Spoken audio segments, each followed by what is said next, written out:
there's no way to really stop it. Our particular resonance is largely determined by our physical shape, and here you can see examples of phi ratios, the ratio of 1.6 to 1, which we find repeated often in nature. This is just an example of, it's also sometimes called the golden mean. Phi ratio, Leonardo da Vinci spent a lot of time studying this. If you look within your body, we're actually formed around the so-called phi ratio, not the pi, not pi, that's another number, interesting number, but this is phi. And even our finger digits are basically our bones throughout our body. Our bodies are proportioned around this phi ratio. And this is one example why in our particular universe here, the energy just naturally flows, because we have a natural inherent frequency proportions of our own bodies. If you look within your finger digits, if this is 1, the next digit would be 1.6, and if this is 1, the next finger digit is 1.6, all the way throughout your body. If you go, for example, from your belly button is basically a phi ratio between the top of your head and your feet, and even in your face, the eyes are about a phi ratio. We find this shape a lot throughout nature, and various artists have seen this, and it creates a certain set of proportions that you and I and nature around us, plant petals, and all sorts of living things are kind of shaped around this phi ratio. And here's like the Sri Yantra is basically formed around these same ratios. If you were to measure it with phi ratio rulers, you'd see this phi ratio embedded throughout lots of sacred shapes. And Leonardo da Vinci did the measure of man, which has phi ratio shapes built in throughout it. So we're naturally proportioned around the phi ratio, and apparently women are more perfectly proportioned to the phi ratio than men. Because they're more perfect. And that's, but these shapes actually matter. Parthenon was built around phi ratios. Now the reason I'm mentioning this is because intuitively you and I find phi ratios very appealing to be in. We find phi ratio based shapes feel comfortable to be around. If you give people different shapes, they will inherently gravitate towards phi ratio buildings and so forth. Studies have been done on this. And people a while back used to design things naturally around the golden mean, the golden ratio. But in modern times, our buildings are built more around kind of economic efficiency criteria, so we've lost some of this, and maybe that's changed some of our resonance a bit. Yeah. But the idea is basically this, that objects that are at the same resonance are going to spontaneously communicate information, just like radio, right? As a kid, I used to build crystal radios, and I was always amazed at this little device I built from Radio Shack, this little, 101 kid, you can configure it into a crystal radio, would receive information without a battery. There would be the radio station. It wasn't very loud, but it was there, and you didn't need a battery. And it's the same way with tuning forks. If you have 2 tuning forks and you hit one, the other one, even across the room, will start to ring, right? And we were just hearing resonance a few minutes ago, musical resonance with the guitar.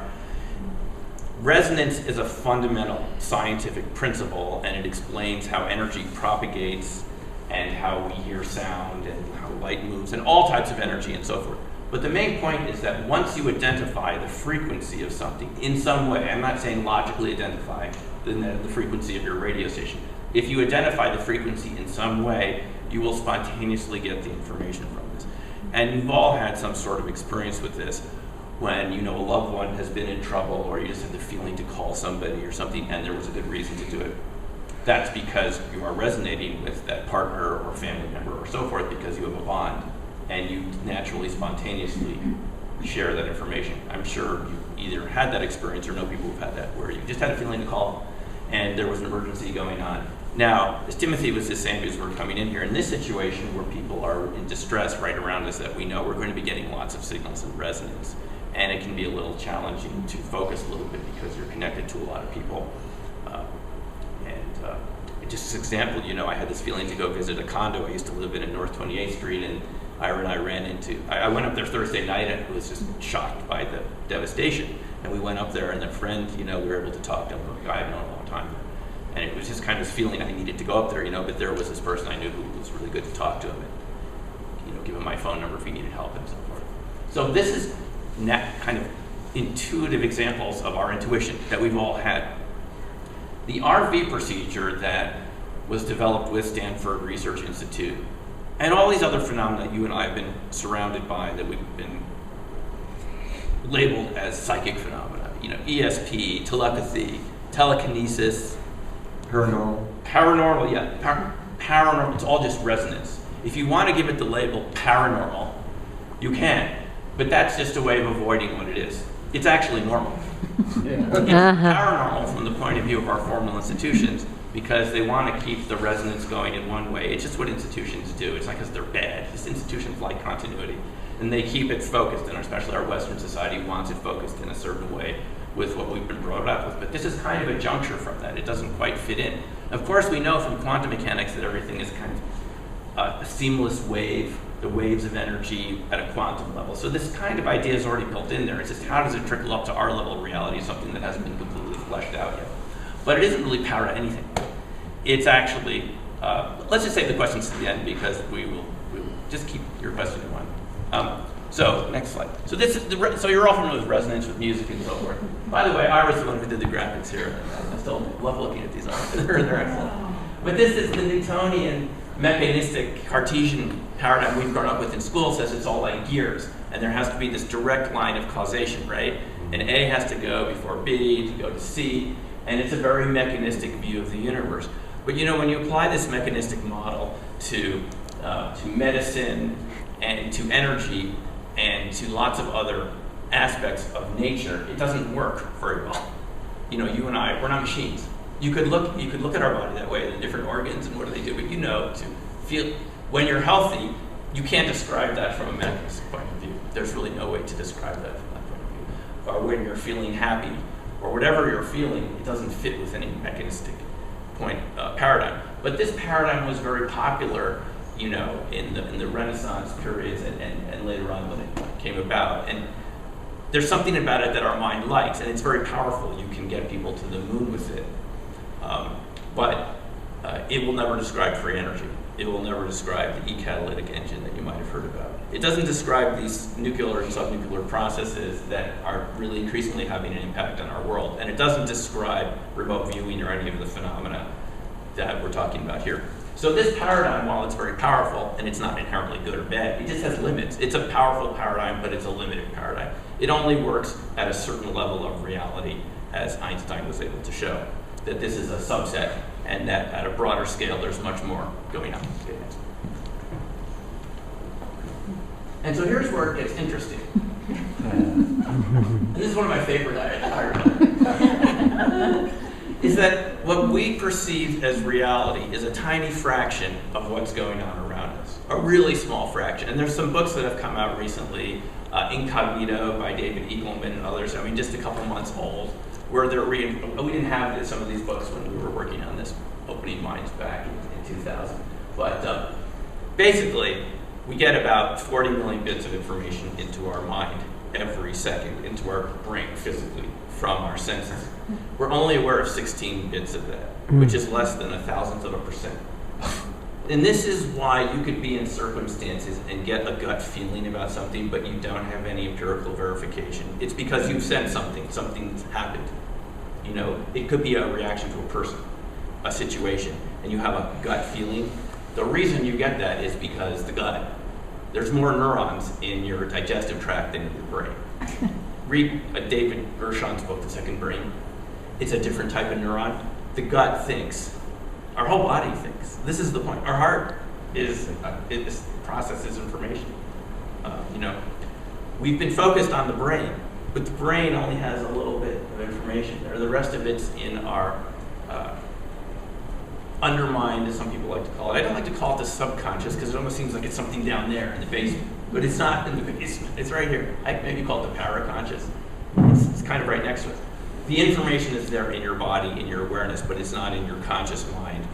And so we need to be able to filter information, to focus. There's nothing inherently wrong with that, to go about our lives every day. There's a cost to focusing too much, which is that there's a cost of creativity and a cost of perception. There's a lot of studies that have come out recently that show that people that daydream actually do better on tests later on than people that are too focused for too long. There's a lot of data coming out showing that this other aspect of our mind that's been called the default network, that's been kind of shunted aside as something that's just lesser, actually is doing a lot, and it's essential to our creativity to have that ability to daydream, to let the other aspects of our mind actively dream, in addition to having strong conscious focusing processes. They actually work together. It's not that there's one or the other, you get both. The conscious mind can watch what the daydreaming mind is doing and pick out good stuff from there. You need both, but we really haven't structured that into our work schedules, so a lot of us are really focused all the time. We don't get enough of those breaks. And what the study shows is if you have those breaks just to allow yourself to perceive the other 16, beyond the 16 bits, you'll get what else is going there. But often you're in situations where you can't. But the real point is that what we perceive around us, what you see going on in this room right now, the sound of my voice and the shades of light and the rain, that's only 16 bits a second out of 40 million that you have available to you. So basically, the idea is you have a lot more information available to you than you realize. And that's something that you tap into with RV. Okay, next one. Okay, so this is the inventor, one of the inventors of this modern RV system. Everyone know who this is?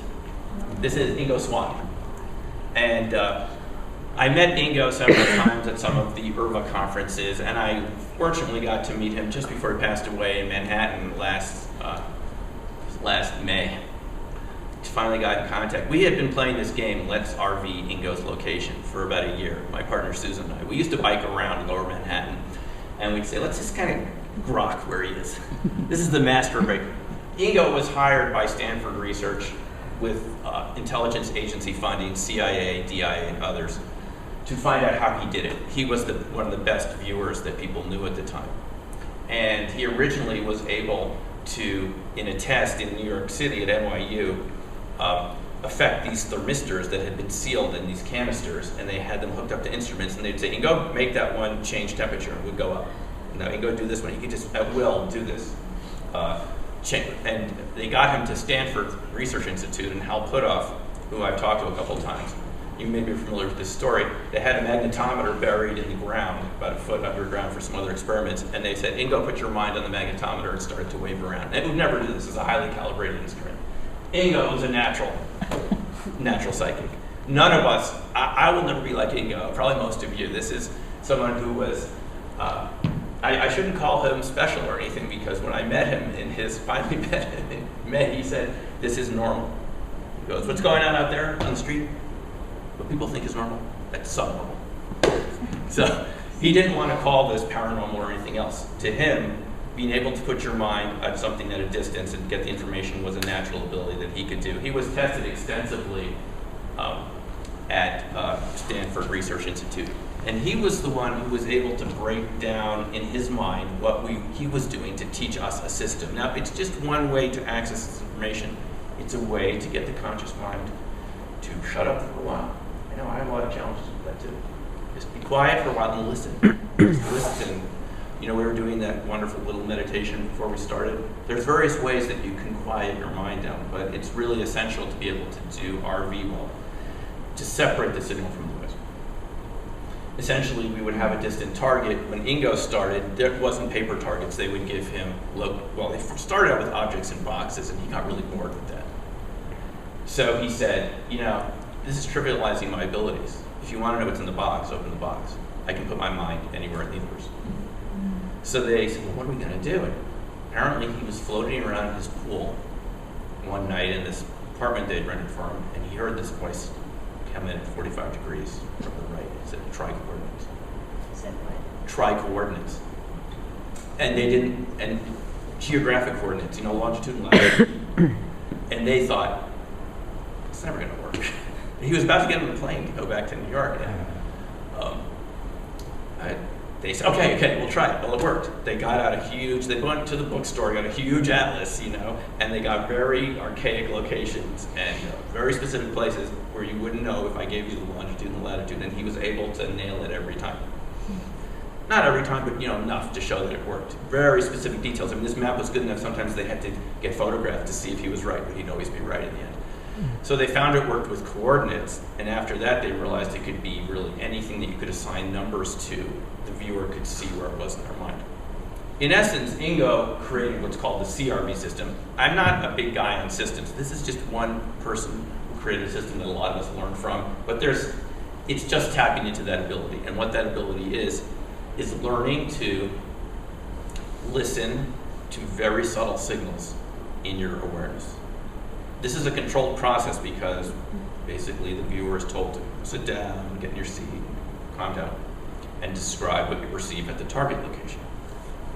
It could be just that, the target location, could be anything. And the information to a trained viewer will start to come across. The viewer learns how to separate out what's conscious monkey mind signals from what the real signal is. That's really the essence of RV. Ingo knew how to naturally do this, but we all have this ability to some degree, as I will attempt to show you as we go. Here he is with Russell Targ. You might have seen Russell. He's come here many times, and Halpin, who I ran into at Ingo's memorial also, and I got to ask him a number of questions. I said, Hal, is it really true that we can't figure out how the extraterrestrial technology works? Is it true that the defense companies have this and that it's being withheld from us? Or, but he goes, oh, they have it, but they can't figure it out. Hal has multiple security clearances. If Hal says it, it's real. Okay, so there it is about UFOs. Good, thanks. Here he is. This is Pat Price. Pat was also another natural psychic, worked for the Burbank Police Department. Crime rate was very low while he was police commissioner in Burbank. He could see the crimes as they were being committed and would send the squad car out there. This guy was amazing if you've talked to people that worked with him. As one viewer told me, if Pat viewed it, you could take it to the bank. He didn't miss. He was always accurate. Pat and Ingo viewed something, a practice target for the Central Intelligence Agency that was so accurate, which is why they agreed to fund it. And we heard Kit Green talk at the IRVA conference 2 summers ago, and he described to us the 3 cases, one of which involved Pat, that convinced them to fund it. Kit was the guy who manned the strange desk at the CIA. They have a strange desk. It's where they do the UFO and all the weird stuff. And Kit's in charge of it. He didn't tell us this when he spoke at IRVA, but I found out later reading Grant Cameron's book about UFOs recently. And Kit was in charge of this. What's IRVA? International Remote Viewing Association. It's an association of people that study this process. And Kit told us one of these, a number of sessions, that he said it wasn't a question of maybe it works, it just, there was no doubt. These were blind targets, some targets nobody could know about, that showed him that there were special people like Pat and Ingo that could really nail it. And if they could do it, maybe other people could be taught to do this. You know how the intelligence agencies and defense establishments would work. They want to get information any way they can. So Pat was another very accurate viewer. This is actually Hal put up many years earlier, the same time. So Pat's another viewer. Pat used another system, which I'm not aware of what it was, and it wasn't teachable. Ingo, the difference was Ingo created a system that we could learn. Pat created a system that was his own. People that are naturally good at something can't always teach it, but Ingo was able to teach it. So here's one of Pat's sessions. This was a target in the Semipalatinsk region of the USSR, and they gave it to Pat to view, and he was able to, even though they didn't have this picture at the time, he was able to really reproduce it very accurately. You can see this is a gantry crane. It was at a facility that was designed, it was like a Star Wars program, you know, using nuclear fission to create lasers. In any case, they didn't know what it was. They thought they would attempt to find out. Pat died before they got the feedback, before they were able to get someone inside the installation. But he described these big metal bars inside and so forth. Everything that he described was there once they got someone in the building. It was a science conference, and so we had invited people, and they were able to see what was there. But this was the CIA artist's rendition of something that they saw. The reason they used pictures back then and not photographs is they didn't want the Russians to know how good our spy satellites were, so they would have an artist draw it, and that's why from this time period you see a lot of drawings, because that wouldn't reveal the extent of our satellite. In any case, this is what it looked like. That's a person there. It's a huge gantry crane, and this is what Pat was in. Oh, wow. So this is the type of thing that convinced them that this worked, because there was no photographs at the time. It was really Pat never saw this picture. He just drew this, and later on they were able to. So, okay, next one. Pat unfortunately he died very early on, and there was some feeling that it could have been the Soviets. They were using him against Soviet facilities every day, and it could be that it was some sort of retaliation. We're not sure. I've heard stories about it. But in any case, here's an example of someone that learned to do it, like you and me, who didn't think they had any ability. This is Hella Hamid, who was Ingo's friend from New York City, another artist. They said, Ingo, do you know anyone else we could work with to test who's not naturally psychic? So Ingo asked Hella to come out to Stanford, and she became one of the best viewers in the whole unit. And she wasn't someone who thought they had any ability. And the whole point of this is you might have some ability you don't even know you have. It may not be psychic perception or anything like that. It could be something else. But the point is you can have abilities and not, you can have them until someone encourages you to explore them. Okay, so let's take a look at an example of how this works. It's practice target. And the viewer doesn't see the target ahead of time. It's hidden in a folder. And the idea is you have the viewer basically just sit down, quiet your mind, and describe what you're perceiving at the target site. That's the only information you get. So what's in the folder? That picture? That picture. Okay. This is the way we use to train people. This is once you're doing other types of sessions, it would be double blind, but to train people, they should do this. So let's take a look at what they got. This is just a sample picture that's in a folder. And this is just a beginner from one of the classes. The person gets flowing, soft, meadow, natural. And you can see just in the beginning, she's already kind of locked onto the essence of it. Okay, next slide. And again, she says, outside, flowers, smells good. So this is someone just with 2 days of training can already kind of get kind of a lock. You can see some of the pictures that she drew, flowers and so on. Next. This is kind of an example of some of the data that you get during a viewing session. Now, I like to call it resonant viewing. I don't think of it as being remote because if it was really remote, you wouldn't be able to perceive it. It's kind of more like radio stations. Every radio station in the world is around us right now. Cell phones, right? It's all there. If you don't have the equipment to translate it, it's there, but it's not a remote signal. The signals are here. All the electromagnetic signals of the universe in one form are right going through us all the time. And it's a question of learning to perceive, identify the resonance. In this case, the viewer, if it works properly, has actually asked their undermined processes, their unconscious processes, to take a little break from running your life for a few minutes and just describe something else that has nothing to do with you. And if it works properly, they get all sorts of accurate information, brass and light, greens and colors. The way we evaluate these sessions, you just look at the colors and then everything you see, it's just to match what you see. There's very complicated ways to score it, but this is the essence of kind of what the data looks like in the beginning. Okay, and there's kind of the summary at the end. Meadow, dirt, colors. Here's Washington Monument across from the Lincoln Memorial. That's where I got to go last April to the citizen hearing on disclosure, which was quite fascinating. Took a bicycle ride. They have bike share too now in Washington, D.C. So you just get your bike, tool around, it's a lot of fun. Here's the target, hidden target. Next. And this is what the viewer got. Now, the viewer got this so quickly they thought they must be wrong. They said, there's no way this could be the Washington Monument. And they write it right down. This is the noise column on the side. The essence of this, it's a type of resonance, but you want to separate out the resonance of your conscious monkey mind from the actual signal. You can kind of see this like a calibration process if you like to practice this sort of thing. What's really at the target site and what are you making up? If you think you're making it up just because it's too loud and it's too obvious, you write it down on the side. So this person, Christie, he already thought that he was making this up. He said it can't be the Washington Monument. So he walked in his mind down the reflecting pool and ended up at the Lincoln Memorial. And that's on the back side of the picture. So he was completely This is just within like 5 minutes. They're not always like this. I'm just showing you examples when they do really match quite well. Next. Okay, so here's a race car, racetrack. Next. This was something Ron Russell did. Some of you know Ron. And you'll look here, he draws a race car. Even the shape is very accurate to the image in the slide. He said in his mind, it can't be a race car, so he went on to describe a stadium full of people. And he put the race car in the stadium. Now here's the thing about this. When you get really accurate data, your conscious mind almost doesn't like it because it didn't do it, right?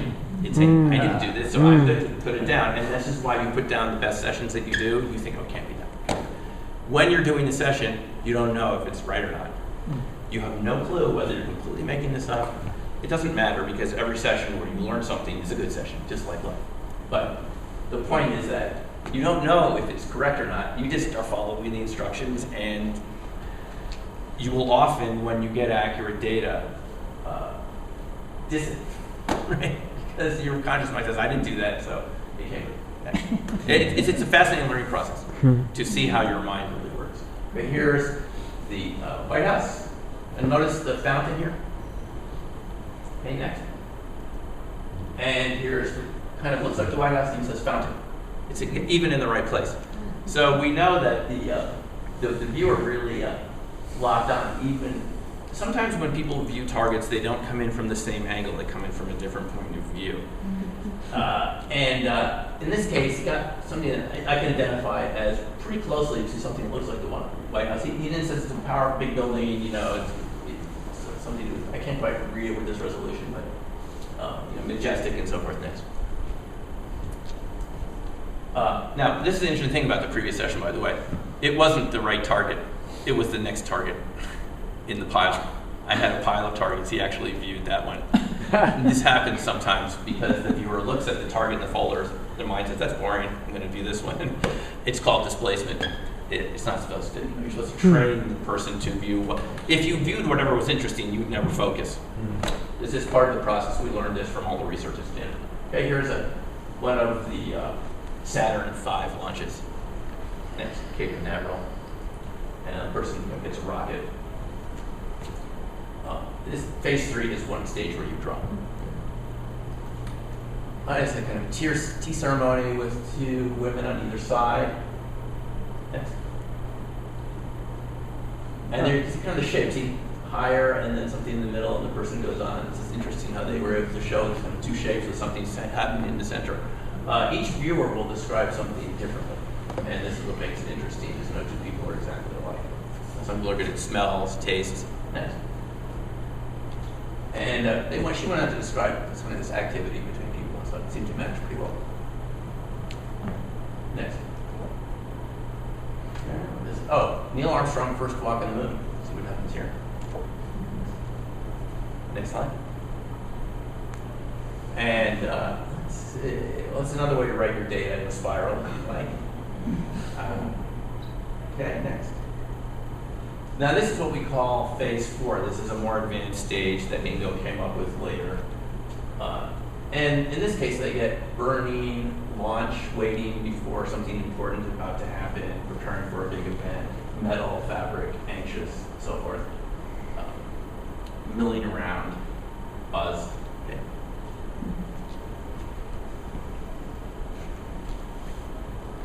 We can give the viewer movement exercises. And this is something, if you've been with Russell, he likes to do this right at the beginning of the session, because Russell uses a more informal system before Ingo even came along, where it's just much more spontaneous. It is spontaneous anyway. And once the viewer's at the location, you can actually ask them to move around the target site. You can move them forward in time. You can move them back in time, above and below, and so forth. So, next slide. So there's a lot of potential to do this. Group of people preparing for an event of importance involving projecting something into motion. That's a pretty good target concept. Let's see. Simeon, can you explain the line that's yes. So, thank you. The line you see at the top, this is what makes it work. It's called an ideogram. This is Ingo terminology. An ideogram, it's a cross between an idea and a hologram. It's the idea that they found this from observing natural psychics, is that natural psychics, when they start describing something, their hands will start to move around a little bit. They'll get some motion in their body. It's the autonomic nervous system sending unconscious information, pre-verbal information to the hands. So if you put a pen in someone's hand, they will start describing the object or the location without even knowing what they're doing. And so it starts by asking the viewer, in this particular system, and you can see this is kind of a written system, there's rules and so forth, but this is the system I'm familiar with. There's probably many other ways to do this. You let the viewer move around a pen, draw an ideogram, and then you ask them to describe it in very low-level language. Not to say what it is. It's not a rocket like watching. Is it hard? Is it soft? Is it smooth? Is it wet? Is it dry? These are the sorts of things that come through resonant perception. Easiest, the low-level information. And it's a good question because what you can see in these sessions is, it's like an aperture opening up. First, you just look through the keyhole of the door, and you just see a little bit of information. And then it grows, and it becomes a full-fledged picture, sometimes much more detailed information. You can stop the session for a while and continue it the next day, but the detail often doesn't come for a while. It's a slow process because you know why our brains are mostly involved in running our lives, focusing on what's going on right in front of our eyes. We need to do this, right, for survival. And so it takes a while for the information to come through. I don't know whether that means that it's just there all the time and this is the slow part, or if it's because you're locking onto the frequency of it and it's a while before the information comes out. But it's a slow process. You know, if you like slow things, you'll enjoy this. Because this could take an hour to do one of these sessions. It takes a lot of energy, but the reward is you can show yourself that you did something you didn't think you can do. And then you can ask the question, well, what else can I do that I didn't know that I could do? A lot. Yeah. It's just a door opener. That's what this is. It's a big door opener. Okay, that's pretty good. It was something. Can we go back just for a second? It's the reverse. Maybe I can read it from the screen here, and we'll know what we were looking at here. Wow. I guess I ignored the target. Sorry. It was pretty cool. Oh, it was the same target. It was a rocket. Oh, uh-huh. It's the rocket. This is her version of the rocket. Smooth metallic. It looks like a rocket. Okay. Big phallic symbol there. Next slide.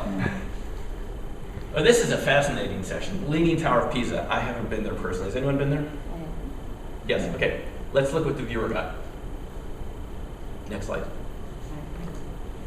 So this is what they drew. This is interesting. There's definitely a leaning something, right? But they came into the target from the side, right? The picture is from this coming this way, but they're looking from the side. Now you can see there are mountains behind there which are not in the photo. And sometimes people say, well, they're just picking up your thought. It's telepathy, whatever that is. They're picking up the monitor's thought if the monitor knows the target or the person who selected the target. In this case, I've never been to the Leaning Tower of Pisa. I don't know if there are mountains, but are there mountains behind them? I think so. They're hills. I looked at a picture later on from this angle. That's there, but it wasn't in the picture. What this shows us is that the viewer just wasn't viewing their feedback. They were viewing the target site. This is what really should happen if this works properly, even if you don't think you can do this. You actually tune in to the target location as if you were there. It isn't because you're really there, because some people say, is this like astral travel? Is it, is my spirit body projecting there? I don't think so. Not at this level. I'm not saying that's not possible. It seems to be that the viewer is tuning it in so convincingly that it becomes like they're there and they walk around. We've had people who've gone to locations and walked around later, went to visit these little towns that can be and said, oh, it's all there. Yeah. This is interesting. This is the viewer started channeling in this one. Greek fisherman, I believe, in the Mediterranean. Next slide. And he went to do his session. You can see his Karen asked to get the ideogram. We start describing this low-level data. This is just very low-level stuff. How does it feel? At this point, you touch the paper with your pen or pencil, and you say, "How does it feel when I touch it? Does my pen feel hard or soft?" That's how direct this is. Is it slippery? Is it smooth? You go through this. It gradually turns into colors and shapes after a while. But next slide. He got a ship at sea, which we knew he's made contact with. Then he began saying, this isn't fair to our people, you're disturbing us, this and that. And I realized he had begun to channel the fish. Believe it or not, he became a channeler after this session. And he's an engineer at CU. He had no idea he had this ability. At first, the channeling was rather uncomfortable. It would start anytime he was in a group of people, he would start saying things about them from these angelics, as he would call them. He wasn't sure who they were at first. And he became okay with it. This is why I have people sign a release form before they leave the class. I'm not responsible for what happens. So this channeling, yes, this is something that this can open you up into different ways. Okay, next. Okay, eventually we can go on to esoteric targets. This was a crop circle. That first crop circle I ever saw was this on a page. This is where it started for me. Let me just move through some of these quickly. We'll have some questions. This was my first crop circle, and you can see it's a circle with energy going in and out. This is before I ever went to England. This was it. And I had to go there to find out what this was later on, because I got all this weird stuff in here about energy and extraterrestrials and all this. And I thought, what is this? So I ended up going there, and now I give tours over there to see these things, people holding circles. We can use RV to study these esoteric targets, as we call them. Maybe that's not a good word, whatever you'd like to call it. Balls of light. We can, once you view Washington Monument, kind of regular nuts and bolts targets, you could send the viewer to other less verifiable targets, which isn't, we can't verify what the viewer is getting. We can verify the Eiffel Tower, but it's a ball of light someone photographed while we were right behind there at Wilbur Hill. And we want to see, well, what's that? Send a viewer there to see what they get. You've heard other people do this, I'm sure. Ingo Swan and the Moon. Ingo did this. Now, yes, I did ask Hal about penetration, by the way. This is Ingo's famous book about being asked to view for some secret agency, the moon. He got in trouble. He saw stuff. He saw stuff. And well, it's interesting because Russell Targ said he thought it was a work of science fiction on Coast to Coast. I'm just saying what Russell said. I asked Hal at Ingo's memorial because Ingo passed away this, earlier last year and this year, and Hal said absolutely not. I was there with Ingo. We were concerned about this. The entities came here and started interacting with it. So Hal's view is that it's not science fiction. We can view this is the UFO. I mean, this is fun to view these different targets. This was the Rocketdyne facility in California, which someone wanted me to view, and the viewer got, and this is all blind. Viewer got this underground facility connected to a nearby city, all sorts of cool stuff. But I want to show you the last one here, which is really interesting. Which, again, this is the type of session that, if you have any doubt, if you've been doing this, will reaffirm your conviction that this is a real phenomenon. A viewer from somewhere, I won't say who exactly this person was, wanted to test us. So she gave us this photograph of Area 51, which I believe is taken by, Lear. Was it Roger Lear? Or John Lear? This is John Lear's photograph when he snuck in. I've been to enough conferences that I just know. Area 51? Yes. I have a little trouble hearing you over here. What's that? I just had a little trouble hearing you. Okay, so this is a picture of Area 51. They test Soviet planes at the time. This is a MiG fighter in front. This is where they test other people's planes. We don't know what else is out there. I mean, there could be a lot more out there than this. Well, it's also the place where they reverse engineer Soviet planes. UFOs, and they Those things do. got A couple of those. extraterrestrials there. It could be true. But how do you know unless you view it, right? It's a story. So someone gave me, says, how good are you guys? So I called a friend of mine who had taken my class in Salt Lake City. I called Terry. I said, Terry, I have a target for you. That's it. Can you do a session? Oh, no. Next slide. This is what she drew. There's the MiGs. Yeah. There's the hangars. It's all there. She said, she had never seen that photograph before, at least not consciously. It's just sitting on my desk here in Boulder. She's in Salt Lake. I say, got a target for you. That's all you say. You don't want to give the viewer any advance front loading. She draws it, describes it. And of course, being a viewer, she says, I need to go in those hangars. So she explored around inside and found discs. So this is tantalizing. I mean, here we have a good contact in the beginning. Anyway, you can kind of get the idea how this is. And before we start for questions. So I've written about it in Opening Mind, which I have copies back there. A lot of these same pictures are in there. And personally, I've taken this a little beyond RV now. I call it human fusion. I like the remote viewing process, resonant viewing, but I like people to be able to focus on their own lives, on their own projects and their businesses and so forth. So I work with small businesses and inventors and entrepreneurs to see their own future, see the future possibilities, to be able to bring some of that information back now, to view yourself doing this successfully in other possibilities, very much like visualization and so forth, like you've heard, law of attraction, but to use the same RV techniques on your own life in a productive, creative way with doing what you're good at, not just rigging the stock market and predicting what gold futures are going to do, which you can do successfully, by the way. We can talk about that if you want to hear. They have some new research about that. Just came out a couple months ago. But I think for me personally, just before we close, and I think the best use of this is to learn more about yourself. It's not just to be a great viewer. I'll never be an Ingo Swann or a Pat Price, but you don't need to be. Each of us is our own Ingo Swann and Pat Price, and we all have something we're very good at, and it really excites me to help people develop that, and that's what I work through in an 8-week course with people, to apply these skills, but to apply it to what you're interested in, what you're excited about, not to another target, not to something that doesn't have anything to do with you, to apply it to you. Anyway, that is where we stand, so let's have some questions, and I've got a few minutes left before we can't get out. So, Timmy, thanks for having me here today, and I appreciate this. Oh, anything you're curious about? Let me just talk about the evidence before we go on.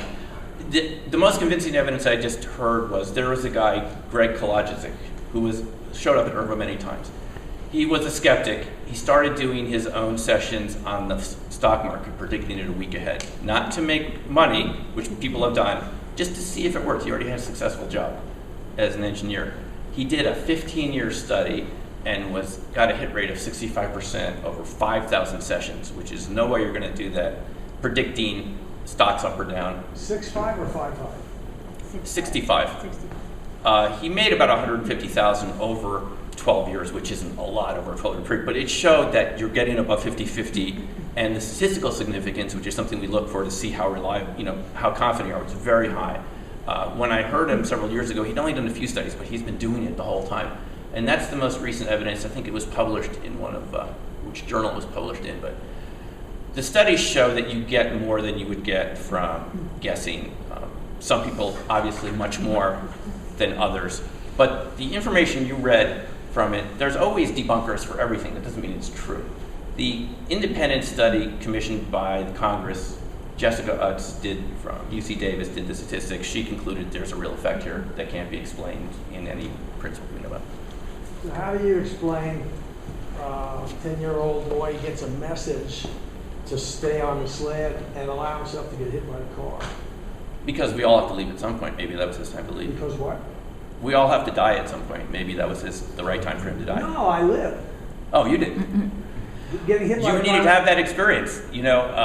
Just because you could view it doesn't mean it's necessarily your interest to do it. Are you hard of hearing? Yeah. Just because you can view something doesn't mean you should necessarily do it. You still have choice. No, it was the but right it answer. opens up. It was the and right answer. things that could look bad from one point of view. It's a complicated question. It doesn't mean the process isn't working. Well, I'm wondering where the information's coming from. That is a good question. So it's a very good question. The conclusion that some of us have come to about the way reality really works is that there is no past or future the way we think about it. There is no way you could view some of these events in the future unless it was happening now. So the most current view that we're taking from physics is not the traditional version of quantum mechanics, the Copenhagen interpretation, it's the multiverse interpretation. You might have heard of Max Tegmark. This is actually becoming increasingly popular. The idea is that all the universes exist simultaneously right now. So there's only one big now moment, and what you're doing when you view is to temporarily look at another one. There's versions of you in the future doing all sorts of different things that you can view. And let me just say one important thing about this. This is really what's important. Viewing works the best on things that matter to you. Mm-hmm. These are practice targets for fun. But spontaneously, the information will come across, like this gentleman saying, when it's something that's going to affect you, something that's coming up in your life, you're going to get these advanced perceptions. If you look back in your life at people you've met that have changed your life or situations, you can often see that you had premonitions. That would only be possible if all of these events are already happening simultaneously. And our conscious mind, some processes were structures it into this perception of past, present, and future, but it may not really be happening like that. The multiverse interpretation of the universe, parallel universes, suggests that they're all happening simultaneously, and we move through them to give this perception that they all exist. And this is how viewing is possible. And in your own lives, when something really matters to you, something's important, the information is going to spontaneously flow to you more spontaneously than something that's irrelevant. These practice targets are just for fun. It just shows us that the ability is there. So, as a sociologist background, Yeah. how do you then explain the collectiveness, in terms of our consciousness and societal forces such as global warming, industrialization, and the individual influencing that process? Or can all these individuals influence a certain process? I think, yeah, that's a really good question. The way I see it now, something I think about is we're all like branches on the same tree with the same roots. So we do have individualized structure and our own individual experiences, but we're all part of the same tree at some level, and this sort of shows that that's real. And all of these processes, I'll tell you something. Ira and I talk all the time. This sort of phenomena has really made me very confident that our future is going to be very exciting and very positive and very productive. Because I know that each of you have skills that you haven't fully tapped into yet, because I found it out myself. And if you haven't tapped into it yet, you will. And so all of these challenges that we face, whether it's economic, the way our planet is going, even local weather, challenges us to get in touch with that deeper level of ability. It's like in the Yoga Sutras of Patanjali, he says you have to keep heating the metal and cooling it to get the impurities out, even though it can be very painful. You won't get really pure metal unless it's heated in. We can look at things that happen in our lives that way. It's kind of showing us who we really are. And we can use it that way if you choose to. You don't have to. So I just wonder if this is possible. I'm just working with beginners in Boulder here. Most of these sessions were done there, even though now it's online. Well, what else can we do? And of course, free energy would be possible. This has to tap into the same sort of process where it's not limited. We live in such a universe where it seems there's limits, but at some level it's not limited. Good question. Yeah. Do you want to just comment on crop circles for just a minute, since you've... Yeah, this is a kind of a unstructured type of resonance because you start with a blank page, it's your ideogram, and you create kind of a structure out of that. Crop circles are kind of like a structured type of resonance. We get a lot of interesting phenomena. What I've seen most frequently around them is battery and camera failure spontaneously as soon as we go into the crop circles. Now, there's been a lot of discussion. Is it man-made? Is it extraterrestrial? I've spoken to people that have seen them created by discs of unknown origin, whatever you want to call them. And a lot of them have been made by people too, but they all have equally energetic. They all have, the resonance is the same. It doesn't matter who's making them, in Simeon's humble opinion. There's a resonance there from the shape, and it can affect things. It shows us it's doing something, even if it's human-made especially. The pattern seems to be more complicated. The humans took the original patterns and made them much more sophisticated. I've gotten to be friends with these people over the years that are interested in these sort of topics. So they're not really hoaxes, they're just a type of exploration into resonance and shape from my point of view, the people that I've met. Yeah. Last question. Okay, last question. I just had a comment, actually. I did David Morehouse's remote viewing. Oh, yeah. There are a couple of things. Number one, his targets were industrial military, and Right. it turned me off. It's just like I didn't want to do it anymore. So I really applaud the fact that you're working with human vision. Right, yeah. I felt it was necessary to move in that direction. Oh, it was horrible. The second thing is, Yep. because it started as a war. It did. There's no doubt about it. Covertly. Yeah, The second covert. thing is, Black budget. when you talk about the now and not being future and past, people can remote view a target that's chosen in the future, and when they're remote viewing it, the target hasn't even been chosen Exactly. when they get it. So Exactly. that just proves that there is no time. And Right, this is the type of thing that says our common idea of time must be wrong if this is possible. You could do it where the target hasn't even been chosen yet. There's so many variations of this you can do, and the person still gets it.